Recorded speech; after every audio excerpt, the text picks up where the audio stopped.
شادی کی پہلی رات دولہا کمرے میں داخل ہوا اور داخل ہوتے ہی کمرے کا دروازہ بند کر کے دلہن کے قریب آ کر بیٹھ گیا اور دلہن بنی بیٹھی بیوی نے کہا کہ خبردار مجھے ہاتھ مت لگانا، میں کسی اور سے محبت کرتی ہوں، یہ زبردستی کی شادی ہوئی ہے، اور ہاں یاد رکھو تم کچھ بھی کر لو میری محبت حاصل نہ کر پاؤ گے، نہ میں تمہیں کبھی چاہوں گی۔ اس کی آنکھوں میں آنسو تھے۔ وہ لڑکا کہتا ہے کہ میں حیران اور پریشان پاگلوں کی طرح اسے دیکھنے لگا، سوچنے لگا کہ یہ کیا ہو گیا میرے ساتھ۔ جب کچھ سمجھ نہ آیا تو اٹھا اور وضو کیا اور نماز کے لیے چلا گیا۔ اپنے اللہ سے ذکر کیا کہ یا باری تعالی یہ کیسا امتحان ہے۔ مجھے ڈر تھا، بہت زیادہ ڈر، معاشرے کا ڈر، خاندان والوں کا ڈر۔ میں ایک مڈل کلاس فیملی سے تعلق رکھتا ہوں اور ایسی اونچ نیچ پر ہمارے ہاں عزت کا جلوس ہی نکل جاتا ہے۔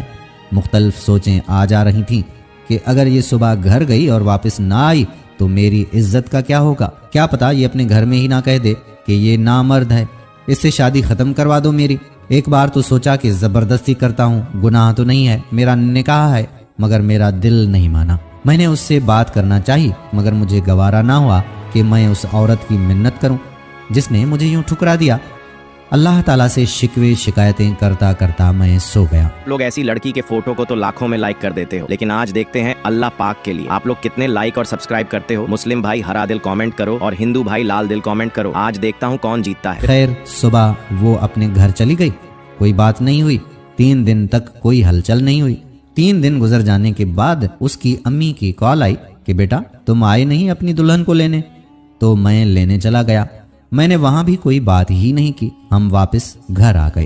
میری بیوی میرے سامنے تو نہیں، البتہ باہر جا کر یا گھر کی چھت پر جا کر ہر رات فون پر کسی سے باتیں کرتی تھی۔ میں سویا ہوا تھا کہ میرے موبائل کی گھنٹی بجی۔ فون میرے دوست کا تھا۔ اس نے مجھ سے کہا کہ تمہاری بیوی کسی اور مرد کے ساتھ فلانے ہوٹل پر بیٹھی ہے۔ مجھے پہلے تو یقین نہ آیا، لیکن جب اپنی بیوی کو گھر نہ پایا تو بے حد غصہ آیا، اتنا غصہ کہ مجھے اپنا دماغ پھٹتا ہوا محسوس ہوا۔ میں نے اس کی عزت رکھی، کسی کو کچھ نہ بتایا۔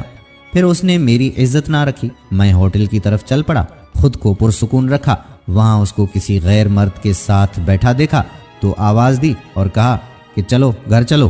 وہ چپ چاپ گھر آ گئی۔ گھر میں نے اسے انتہائی زوردار تھپڑ مارا کہ میری انگلیاں اس کے منہ پر چھپ سی گئی، اور اس کو بولا کہ اب تم اپنے گھر دفع ہو جاؤ، آج سے میری طرف سے تم آزاد ہو۔ پھر آخر کار میں نے دوسری عورت سے شادی کر لی۔ اب الحمدللہ میرے 3 بچے ہیں۔ یہ دوسری والی بیوی بہت ہی نیک نکلی۔